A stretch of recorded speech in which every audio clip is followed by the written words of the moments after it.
Okay, welcome to today's interview, part of the project Cultures and Politics of Remembrance, organized by forumZFDSkopje, the Institute of National History, and the Institute of Anthropology and Ethnology in Skopje. Our series of interviews are available on forumZFD's YouTube page, and updates on project activities will be available on forumZFDSkopje's website. Today, we are hosting Dr. Keith Brown, Director of the Malikian Center of Russian, Eurasian, and East European Studies, and Professor in the School of Politics and Global Studies at Arizona State University. Dr. Brown has extensive research experience in the region and is author of a number of publications, including The Past in Question, Modern Macedonia, and the Uncertainties of Nation. Thank you for joining us today, Dr. Brown. Thank you. So we're witnessing processes in which nation-centered historical domains are regaining relevance in the public discourse. And these dynamics might seem paradoxical for the region, having in mind recent past traumas and the transatlantic foreign policy agenda, which promotes cross-national cooperation in these regards. What is your opinion on this issue in general?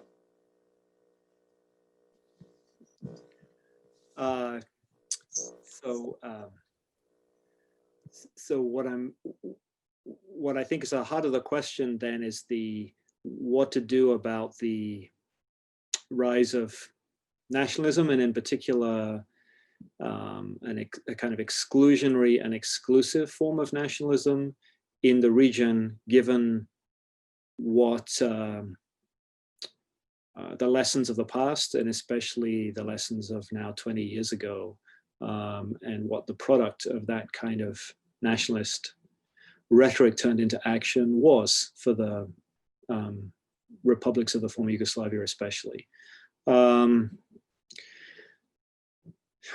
Yeah, it's one of the things that strikes me about this question is this is not, whereas in the 1990s, one of the striking, what was striking in discourses, let's say in the US and the UK, where I was following what was going on then, was that in trying to explain what had happened in the former Yugoslavia, we had Yugoslav intellectuals who would say to US audiences, for example, would say, well, imagine what you would see, what kind of sentiments you would see stirred up in the US if David Duke, at that time a very prominent figure who was associated with the Ku Klux Klan and associated with racially divisive rhetoric. So the proposition was, imagine what would happen in the US if David Duke had unfettered access to the airwaves and media for a decade and was spewing his message of hate and divisiveness. What do you think would happen in the US? And 20 years ago, that message didn't really land in the US. That is, there was still an assumption that what was happening in the former Yugoslavia could not happen in the US and would not happen in the US. And now I think we're in a situation where we see that this is not just a Balkan phenomenon. This is a phenomenon in elsewhere, where we see public audiences, especially those for whom the promise of globalization, the promise of greater ties between economies has not yielded the boost in living conditions or opportunities that those communities expected. And you see everywhere a kind of willingness to turn to a politics of grievance, a politics of blame, and a politics of othering, right? Finding a scapegoat for the ills of the present. And so I think that's what's playing out still in the Balkans. I think the promise of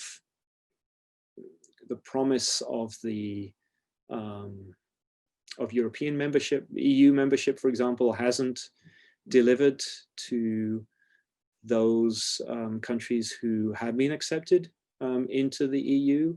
It's as if they've been accepted into a larger association at the moment when that association is itself questioning what the economic, how to deliver economically to its citizens. There's a recent book by a political economist, Mark Blythe, written with a colleague, Eric Lonergan, where they coined the term angrynomics. And they are focused especially on trying to understand where the anger comes from in the UK and the US, but elsewhere in the world as well. And I think, as I said, what they point to is a sort of failure of the global capitalist system, which allows finance to flow more easily than allows people to flow, and which doesn't deliver on the promise, and which also makes sovereign governments incapable of delivering on their commitment to citizens. And so I think these processes, which are impacting across Europe and across the broader world, are also at play in the Balkans. Recently, the two joint committees with Greece and Bulgaria, which are working on settling interdisciplinary questions, have attracted media attention. What is your take on the work of these committees in general?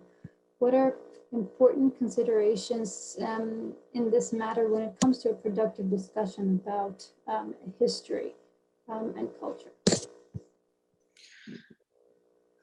Yeah, and again, I feel like this is another of these areas where the sort of original promise, the hope of what nationalism and national sovereignty meant in terms of control of one's own destiny and writing one's own vision of the past,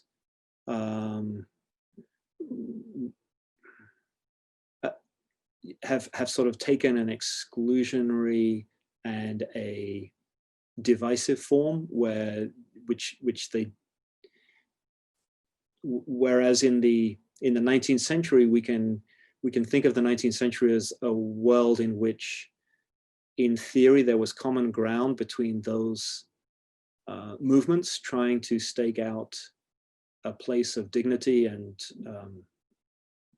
self-determination. There was common ground in the sense that the empire was their shared enemy, right? So you could see Macedonians, Armenians, Bulgarians, Greeks, in theory, finding some kind of common ground because they shared a common set of principles, republican principles. And now we're in a different reality where somehow that space of who exactly gets what out of the wreckage of empire, and how individual countries or nations envisage themselves is seen very much in a zero-sum either-or mode of thinking. And one of the things that I try to apply to the work of history is sort of trying to think in both and terms rather than either or terms.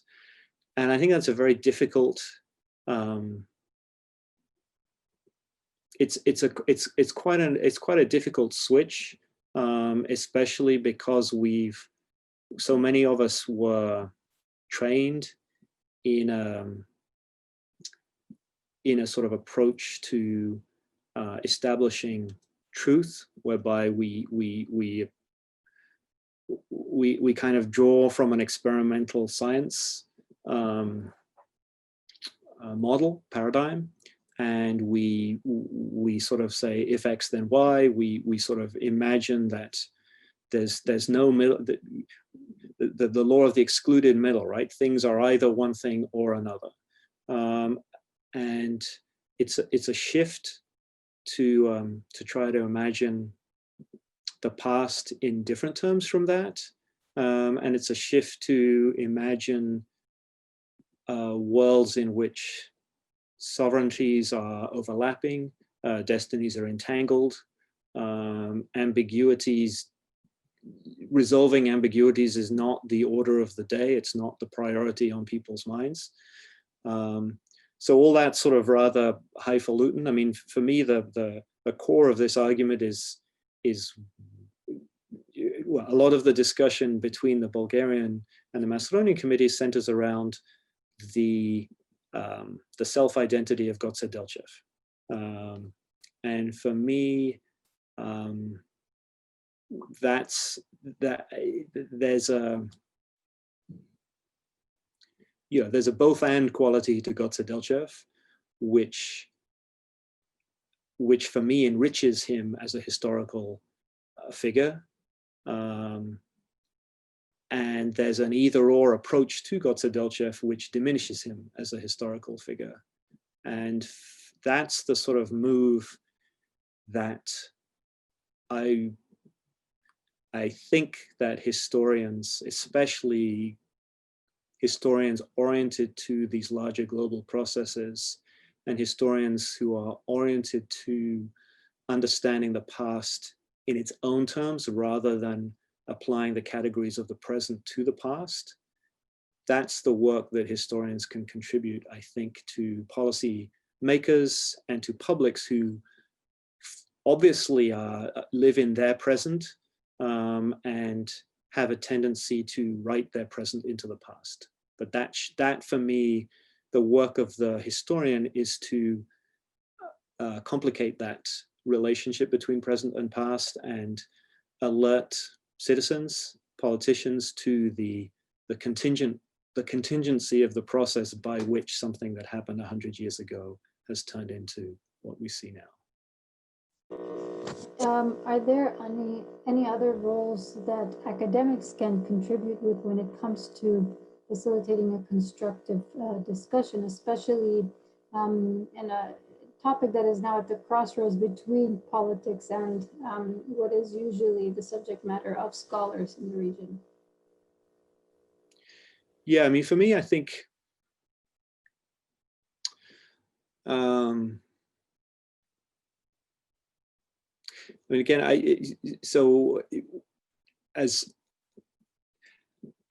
came to history.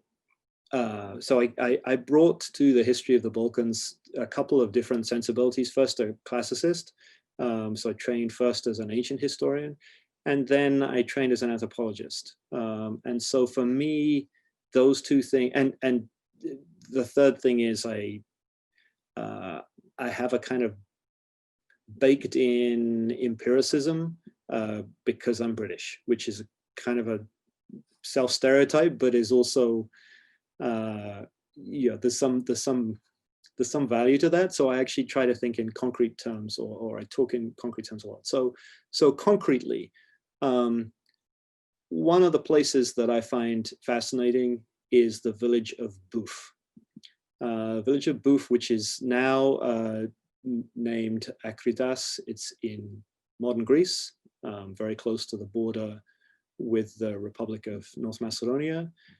Historically Macedonian speaking, a Macedonian cultural center, right? I mean, village.